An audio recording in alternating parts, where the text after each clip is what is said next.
I'm not the little drummer boy, but I'll play my trumpet for you. Here's the guy. It's Ron and Don.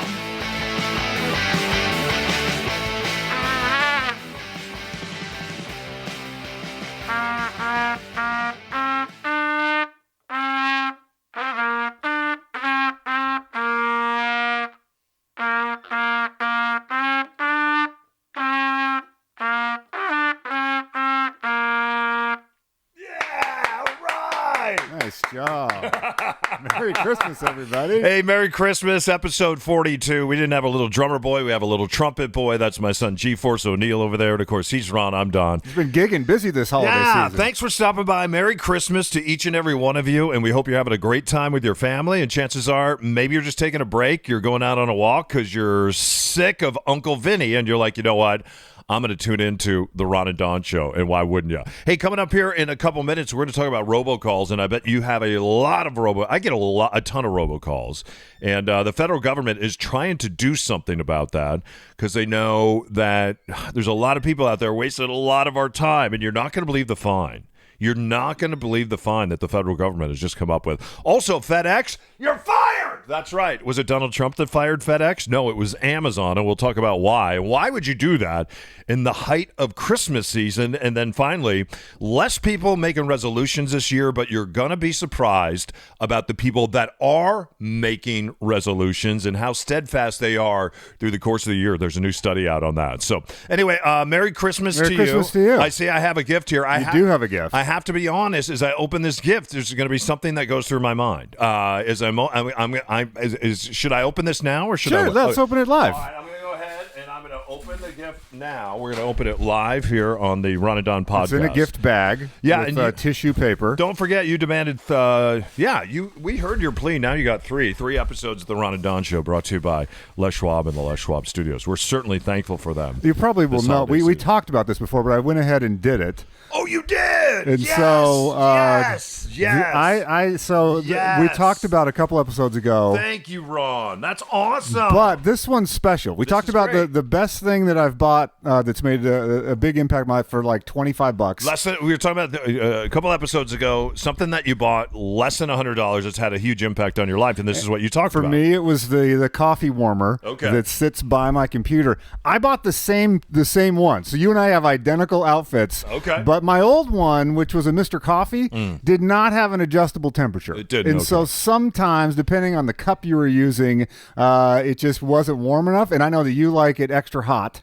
I know your coffee drink. You always get the extra hot one. And so this one, you can get that thing all the way up to boiling. If you want to boil your coffee, you can. I got a mug, a coffee warmer. This is great. And I have to be honest, a lot of times I open up presents and I'm like, okay, who am I going to re-gift this to? Oh, you better not re-gift it. I'm not. This is not a re-gift. A little bit of a disclaimer. But I do have 3 re-gifts so far. I'm just telling you. Amazon told me that the metal cup was going to work best with the little mini hot plate. Oh. It's double walled though. Okay. They upsold me. I bought it. It's not, just use a regular coffee mug, stick it on there. I'm at about a 195. Yeah. Which is my temperature. I think you're going to be up in the 200s. All but right. Merry Christmas. Thanks for that. Did you get my Christmas gift? I've not. I left it for you at the office. I haven't been back there. I think you're going to love it. And it might be something that you want to re-gift, and if you do, that doesn't bother me because, by the way, I want people to use stuff, and if I give you something you're not going to use, go ahead and re-gift it. It's not going to break my heart. Anyway, Ron, let's talk about robocalls right now because I don't know about you. Now that we're in the real estate business, I answer my phone all the time because we have people that are relocating to the area. So you might get a call from Tampa. You might get a call from Dallas. You might get a call from Minnesota. When I used to get those calls, I knew that they were spoof calls. They were robocalls. It's someone trying to sell me a cruise, someone trying to sell me Viagra, someone trying to sell me something that I just don't want. And they say the reason why they continue with these robocalls is because robocalls work. And as I talked to my mom the other day, for instance, she bought something as a result of someone calling her and robocalling her. Someone told me, though, try this, and this is supposed to work. When somebody calls, because usually I hang up or I get mad or I text something to them, and then the text message always comes back to you. They say, tell them this, put me on your do not call list. And I've been doing that because a lot of times when I get a robocall and if I don't answer, then they spoof me from 2 other numbers. And usually the first call is from like Virginia, the second call is from Dallas, and then the third call is from Auburn. And I know it's someone just sitting on a computer and they're spoofing me. A lot of times if you return that call, there's someone on the other end that will answer from Auburn, but their number is spoofed and they don't know what you're talking about because robocalls out there, robocallers are typically out of the country. They sit at a computer and they have the ability to steal phone numbers to call you. It's called ghosting or spoofing. And then a lot of times when you call back, you'll find out that it's not a good number or the person on the other end is an unsuspecting participant. The federal government is now stepping in and saying, oh, yeah, you know what we're going to do? We're going to start protecting consumers in the United States. And if robocalls are happening, we're going to create a huge fine. And also, we're going to go to carriers like AT&T and Verizon, and we're going to say, hey, you need to be a part of this. You need to jump on board, and you need to stop this now. Do you get a lot of phone calls, Ron? I used to. I installed a piece of software on my phone that rejects a lot of them, and then I block them. If a robocall comes in, I block it, but that's good to ask for the do not call. So it's called the Trace Stack, the Telephone Robocall Abuse Criminal Enforcement and Deterrence Act. It's got $10,000 per call as a violation. Here's the thing, though. If you're savvy on all this stuff, it's going to depend. So if it's coming from inside the United States, I think they'd be able to maybe enact this. The question that I have is, are we hiring a traced enforcement squad? Is there going to be an army of men and women in law enforcement whose job it is to go out and track down these phone banks? I doubt that when you can't even keep, immigration forces staffed. We talk to police forces around the Puget Sound area. They can't hire enough people to work those police jobs. So to get an army of people to track these down, that will be interesting if they have to do that. Because if you don't enforce it, then who cares? Like, you could rack up $8 million in fines if no one's coming to arrest you or to enforce that. Then it doesn't matter how much your fines are per call. The other thing is that many of these call centers are not in the United States. That's right. Yeah. And so it's internet based. It's V over IP. So someone gets this high-speed internet connection. They're in the Philippines or they're wherever they are. Ukraine, somewhere, yeah. And so they buy a list of phone numbers on the dark web, or buy a list of phone numbers from someone that was hacked, or buy a list of just go through every possible phone number because it's so cheap to call. You write a piece of software and just blasts out the calls. So if I'm in the Philippines and I have a calling center like this, how is the United States going to find me? Like, are they going to fly to the Philippines, find the phone bank, and then under what jurisdiction are they enforcing the $10,000 per call fine? So I think that politicians were looking for a win here. You're right. Yeah. There was Republicans and Democrats. Both of them were like, hey, we all agree these robocalls are ridiculous, so they wanted to get some sort of win before the end of the year. I think it's relatively enforceable. The wild card, though, is the cell phone industry. That's what I was going to ask you. Yeah, because you got to get, if they get the carriers involved here, because I'm with you. A $10,000 fine doesn't mean anything. They're not going to be able to track people down. But there are companies out there that can step in and they can do this. It's just awful spendy for them to be a part of this, but it seems like the federal government may now force that. There was a reason why spoofing existed, and I forget right now. I listened to a podcast on it, but there was a legitimate reason why you could make a number show up the way it shows up. And I think it went back to the 1-800 numbers. And so 1-800 numbers around America, now that I'm remembering this a little bit, you needed different extensions, and they ran out of one. So it used to be 1-800 numbers were nationwide, and then you needed them to be regional. And so they invented this thing where it's, okay, we're going to need to show up a number on someone's phone.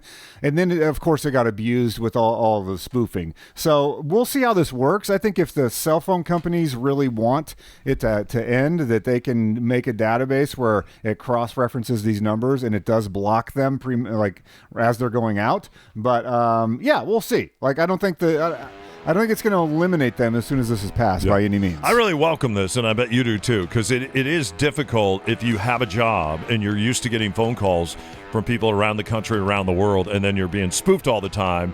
And sometimes you'll pick up a phone and you're ready to lay into somebody for spoofing you, and then you find out, oh my gosh, it was a client of mine from Dallas that's relocating, and I was about to lay into them, and I'm glad I didn't do that. So, nonetheless, $10,000 fine, federal government now getting involved. And I think you're right. You see Democrats and Republicans wanting to do something right now in the midst of this impeachment because they're all running. Each and every one of them are running on some kind of ticket, and you want to make sure that your constituents know that you got something done before the end of the year in 2019 before we head into the next decade in the other Washington. All right, we don't have a little drummer boy. We don't have a little drummer boy on Christmas, but we do have a little trumpet boy taking us out here. We'll be back in 1 minute live from the Les Schwab Studios. It's Ron and Don in 3, 2, 1. Take it, trumpet boy.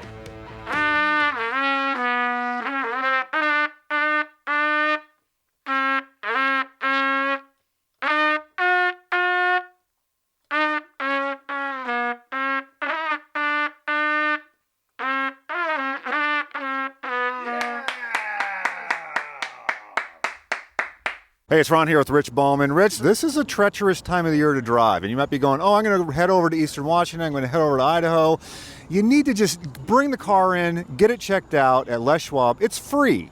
It sure is, Ron. You know, we offer the free pre-trip safety check at any point in time, and we're going to remove the tires for you. Of course, look at the brakes and give you just an honest estimation of what's remaining in brake material. Look at your tires, make sure that they're in good condition. If they need to be rotated, we'll go ahead and do that at that time. We wouldn't charge anything for you to rotate the tires while we have them off.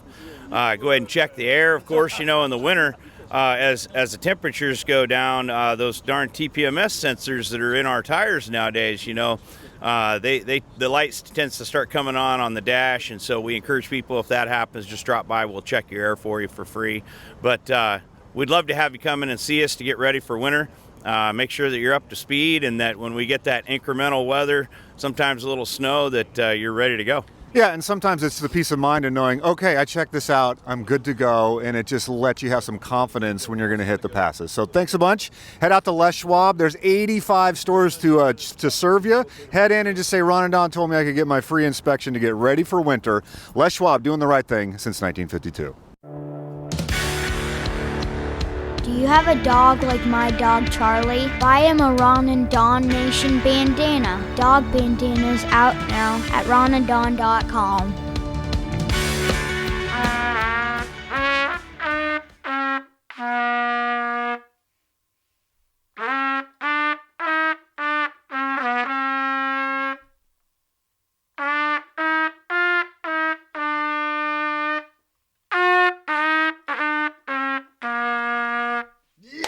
Nice. There you go. There's our little trumpet boy, Gunnar O'Neill. Merry Christmas to everybody out there. Episode number 42, brought to you live from the Les Schwab Studios. Don't forget, a lot of people ask us, what happened in terrestrial radio to you guys last January? That's episode 1. Ron is getting ready to go visit his family, the family of his birth mom, who passed away earlier this year. And people have asked about that, and that's episode number 3? I believe it's episode 3. You can get it on the podcast feed, and so if you subscribe in Apple iTunes, or you subscribe through Spotify or Stitcher, you can just scroll back and listen to any episode you want. Yeah. Chances are you're out walking the dog. It's Christmas Day. Thanks for stopping by for episode number 42. Let's do a quick Christmas roundup. This I've found to be very interesting, because here we are in the middle of the holidays, and every time I walk out the door, it seems like there's a package at the door, or it seems like there's trucks everywhere that are dropping off packages.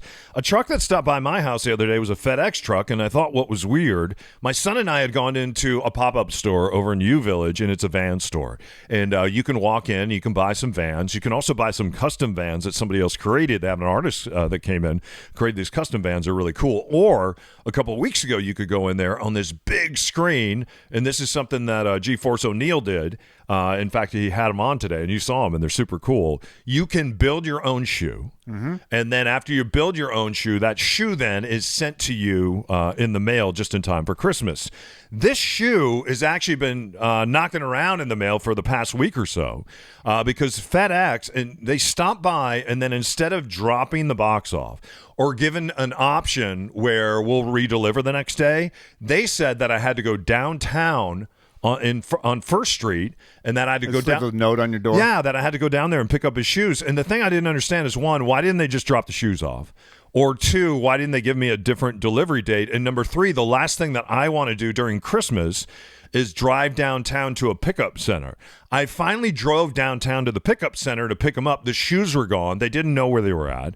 And the next thing you know, the shoes are redelivered by somebody else and they came non-FedEx. And I'm just sitting there going, oh my gosh, what is going on with FedEx? Well, Amazon seems to be having a problem with FedEx, and they just fired them in the height of the holiday season. This is incredible, right? It is. This is a really interesting story. And so Amazon, they haven't fired them for everything. I think there's a couple things that Amazon still does. This is for third-party users. So in other words, half of the business on Amazon is actually sub-vendors. So a lot of people don't realize this. When you go on sometimes and you're buying a pair of shoes or whatever, it's not actually coming from Amazon. So supposedly the contract we have with Amazon is that we trust Amazon. You haven't. We trust you with our financial information. Who's we? The customer. The customer. The people. Okay. And so then you're going to vet this third-party vendor, and then the third-party vendor is going to either send us the gear directly, or they might give that gear to an Amazon warehouse, and Amazon will send it directly, but it's through a third party. So Amazon has said, third party, you can no longer use FedEx, and they're tracing it all the way back to a guy that's affectionately known in the company as the Sniper.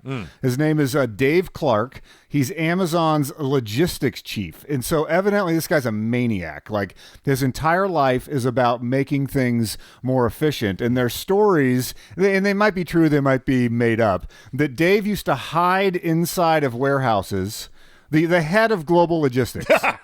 The Sniper, that he would hide in a warehouse and look for associates that were slacking. I love it. Then he would go in and fire them. Yeah. And so that's where he got the nickname The Sniper. And so he looked at this and he said, okay, UPS is at 93.7% of reliable deliveries. The 92 Amazon's own service, which you may have seen around here in the blue trucks, the little vans, the Sprinter vans, they're at 93.7. UPS is at 92.7, and FedEx has slid all the way down to 90.4%. That isn't good enough for Amazon, and so they're out. And so what they think is going on here is that, or analysts are looking at, Amazon's just going to bill it out themselves. I don't know if you've seen Amazon planes. Have you been to the airport lately? They're buying a fleet of planes similar to FedEx and UPS. They're now deploying all of these vans, like a Sprinter van style of stuff, and they're having people that can quote unquote own your own business. So if you bought a route, or you got a route like Capitol Hill, Queen Anne, some Auburn, a neighborhood, and you can be the Amazon delivery person, that they're saying can be a lucrative career. And so it looks like Amazon's just going to try to phase this out, build their own system of delivery in their bid to continue to take over the world. Yeah. Anyway, I tell you what, I was not happy with FedEx, and I can see why Amazon wouldn't be happy with FedEx. A lot of their business has gone to the United States Postal Service, and it is interesting on a Sunday to see a postal truck in your neighborhood because we're not used to seeing that. And they say that Amazon has played a big role in that. But I wonder, as they peel back and they hire less third-party vendors, I wonder, as they begin to take over, buy their planes, have their own hubs, have their own trucks, I just wonder what's going to happen to the United States Postal Service. Hey, one other thing real quick. You were telling me, as we head to a 1-minute break, the 12 days of Christmas, little more spendy this year if you're doing some last minute Christmas shopping on Christmas, which I have actually done before at a Walgreens at a gas station. And hey, when you're 19 years old, you have to wait for the Christmas money to come in on Christmas morning, and then you can go out and spend it and then bring the gifts back to the family. So there's done that before. There's an outfit for 36 years in a row have done the Christmas price index for the 12 days of Christmas, and it depends on how you look at it. If you just buy all the items once, or if you do it like the song says, and you buy all the items in a row on each given day. But if you buy everything, it's $170,000. If you just buy one of everything, it's $39K. Surprisingly, the most expensive item on the list is 7 swans of swimming. $13,125 to get 7 swans of swimming.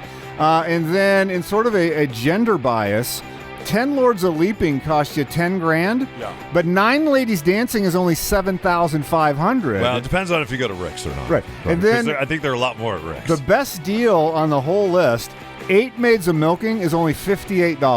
I don't know where they came up with that. Partridge in a Pear Tree is $210. Yeah.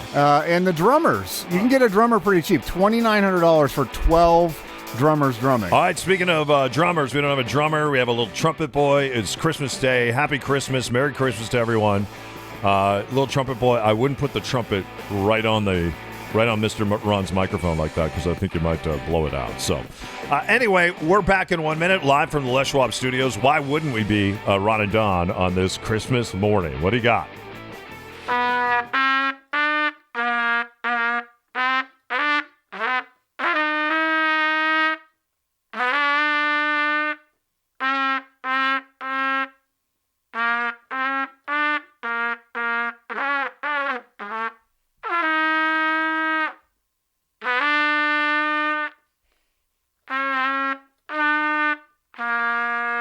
Man, that is awesome. He's only been playing 8 weeks. That's great. It's fantastic. All right. We'll come back, finish up. It's the Ron and Don Show with G-Force O'Neill, the little trumpet boy, right here on Ron and Don Radio. Hey, I don't know if this happened to you. It happened to me the other day. I jump in my truck. I have a 4Runner. It's rear-wheel drive, and it used to be when I had these old tires on it.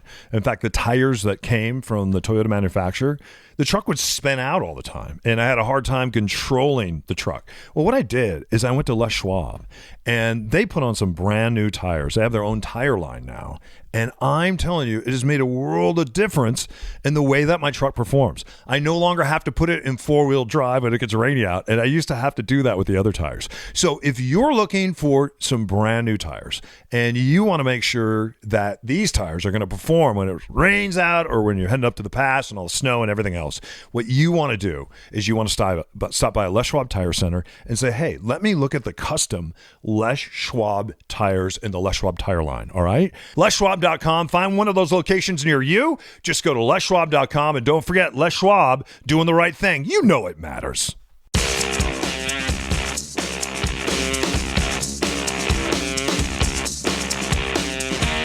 Well, we are live from the Les Schwab Studios on this Christmas morning. Thanks for stopping by. Hope you're having a great time with family and friends. And before we get out of here, I just want to remind you that Ron and Don are licensed brokers with Windermere. We did something called the Ron and Don Sit Down. We just did this with our friends Juan Carlos and Heather. We did a sit down with them. It was cool, wasn't it? It was very cool. And the thing that I loved about it is that many times in a couple, you see why they were attracted to each other in the first place. And so their personalities really meshed in a very delightful way. But Juan Carlos was a little more process-oriented, and Heather was a little more, leading with her emotions and like wanting a specific house.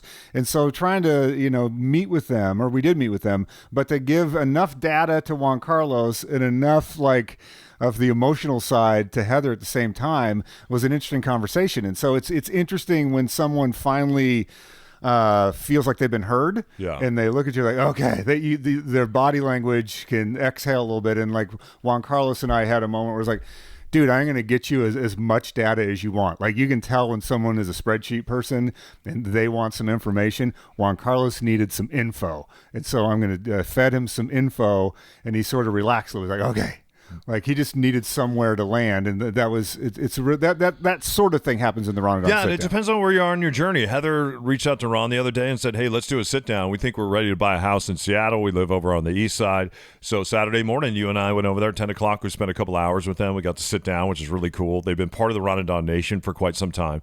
And then I, too, because we got to meet their older grown kids while we were there.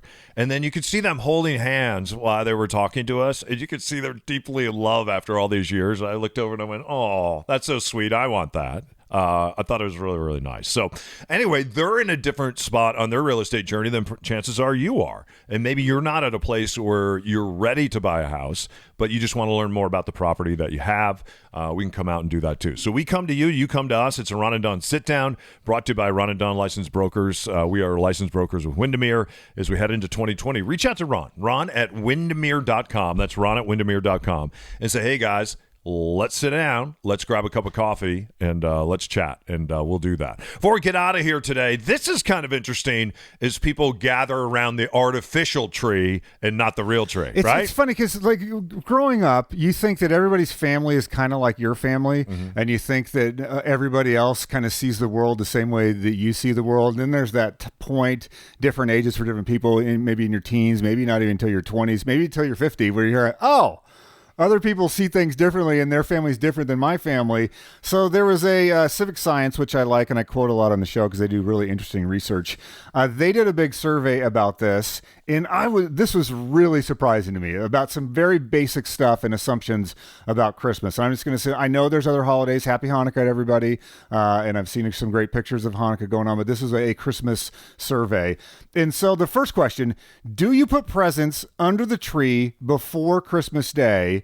And this was every year. My sister and brother and I, if we did not have the same exact number of presents, didn't matter the size, it had to be the same number. You would count. Oh my God, yeah. Oh, and so we would go every day. You would go into there, and sometimes we had presents that, as soon as the tree went up. It always started with like one present for each kid. And then as we mounted towards Christmas Day, it would grow until if my sister had 5, I had to have 5. If my brother had 6, I had to have 6. And then on Christmas morning, Santa would bring a couple bonus gifts, but we had tree gifts under the tree growing up. So was that your house as well? Because the thing that struck me on this is the number of people, 0 presents under the tree until Christmas morning. Yeah, we always had 0 presents, and then boom, Santa would come. They'd show all up. of December, 0 presents? Grandparents would show up. There were never presents for us. There'd be presents maybe for a neighbor or friend, but nothing for us under the tree. So you're in the minority. 21% of people surveyed said 0 presents until Christmas morning. That shocked me. I just assumed that everybody had a couple. It's sort of the quintessential when you draw the Christmas tree when you're in grade school. It always has a couple presents under there. Yeah. 65% surveyed said, of course, there's presents under the tree before Christmas Day, and then 13% just don't do a tree. All right, so is the tree real, fake, or neither? If you have no tree, and so for a lot of years I had no tree. Now I'm in the fake tree camp. I don't know if you looked at the numbers. Real tree, fake tree. What do you think the number is for fake now? I don't know, but I have to say the fake trees now are when we had a fake tree when I was a little kid, it was a lot of work because you had to you put the pole in the stand, and then all the branches were color coded. This thing was over 7 feet tall. Yeah. It took forever. And one of the reasons why you get an artificial tree now is because it's so much easier, because a lot of times the branches just fold up. The lights are already attached. Sometimes they have the ornaments on, and you just pop on the star and you're good to go. And the big reason why you do that is, number one, maybe you don't want to take down a tree. Maybe you're trying to save the earth. And the other thing is, where does that tree go after it's done at your house? And then the other thing is trying to put away a live tree in your house. There's needles everywhere. The dog pees on it. You could jumps up set there. that thing on fire. There's all kinds of things that go sideways. So now having an artificial tree, I embrace, but my son does not. He demands a real tree. Yeah, Daddy, we got to have a real tree. So 58% of Americans now, according to the survey, are doing fake trees. They're doing fake trees. That makes sense to me. It does. Yeah. I have a fake tree. You have a fake tree? I love it. Are the lights already attached? No, the lights, I had to put the lights on. They did, okay. And when I heard you say that, I was like, man, I should have got the one with the built-in lights, because that's a bit of a hassle to put the lights on. All right. Favorite animated Christmas movie? A favorite animated Christmas movie? G-Force? Not a live action. Favorite animated Christmas movie? G-Force, what's our favorite animated Christmas movie, would you say? Quick, 3, 2, 1. What's the answer? I don't know. You just mouthed that out. I'm going to go with a Year Without a Santa Claus. There was almost a year. Heat Miser jumped in. Ebenezer Scrooge, I think, was a part of this. Things went really sideways. They called on Rudolph, Dasher, I Dancer, knew you were going to say that. Bob, all the reindeer. They got there. They saved the day. And now it's not going to be a year without a Santa Claus, and the Fat Man will fly. That did not make the top 4. It didn't. So It's outrageous. Coming in at number 4, Yeah. Nightmare Before Christmas. Okay. And so that is the number 4 one. Number 3, Rudolph the Red-Nosed Reindeer There from you go. 1964, Rankin Bass. I love it, yeah. Number 2, How the Grinch Stole Christmas, the animated version from 96. Okay. And number 1, A Charlie Brown Christmas from 1965. Really? Yeah. So interesting. And then when we talk live action movies, It's a Wonderful Life is 4th. Okay. Elf No. is 3rd. Home Alone is 2nd, and National Lampoon's Christmas Vacation is 1st with 24% of the votes. It holds up. National Lampoon holds up. And then every finally, time. What do you put on top of the tree? Yeah. 49% say a star, 30% say an angel, 15% say something else, which I don't know what that would be, and then 7% put nothing on the top of their tree. Really? What's on the top of your tree? I don't think I put anything on the top of the tree, so I'm in the nothing camp. You're nothing. Nothing's up there. Okay. Before we get out of here, I want to wish everyone a Merry Christmas, a safe Christmas, and a Happy New Year to everyone. This is episode number 42, and it's all brought to you by Les Schwab, and we are so appreciative of them. They heard your plea. Now you got three episodes of the Ron and Don Show. And also, thanks. We have a lot of great ratings and reviews out there, don't we? Yeah, thanks for everybody that went to iTunes, gave us a star rating, 4 or 5 stars, put a comment up there. I think it's almost 1,000 folks have done that, so awesome. Really appreciate it. If you understand how podcasting works and understand how to subscribe, help us reach all the people who are in the Ron and Don Nation and show them how to do it. Maybe even take their phone out of their hand, subscribe for them, show them how to sync it up to their car. That's all. I love getting these emails of folks that are like, hey, you're doing 3 shows a week thanks to Les Schwab. I listen on my way home just the way I always used to. When you hit subscribe, then tomorrow 43 and then the next day 44, they automatically come to you. They're Absolutely. in queue. They're ready to listen Just got to push one button and you're listening. Yeah, and then also, we really, really appreciate everyone that leaves a review. That's really helpful. And if you're ready to sit down with us, we're ready to sit down with you like Juan Carlos and Heather did. It's the Ron and Don Sit Down. Costs absolutely nothing, and it's a lot of fun, and we'll just hug each other. We'll have a cup of coffee, and we'll talk about your real estate journey as we head into 2020 and the new decade. I know for a lot of you say real estate is so expensive right now in the Puget Sound, but think about what you'll be thinking 10 years from now when you look back. I bought a piece of real estate 10 years ago when my son was born. $465,000. That piece of real estate today, without doing anything to it, just owning it, is worth $1.2 million as we look back in the rear view. So think about that. Buying a piece of real estate this year. We'd love to be a part of it. Or if you're ready to sell too, or you're ready to just be an investor, let's do it. A Ron and Don Sit Down, just write to Ron. Ron at Windermere.com. You can always reach out to me too, Don O'Neill at Windermere.com. Hey, we don't have a drummer boy, but we do have a trumpet boy, and he's going to play us out. Episode number 42. Take it, little trumpet boy, and Merry Christmas to each and every one of you.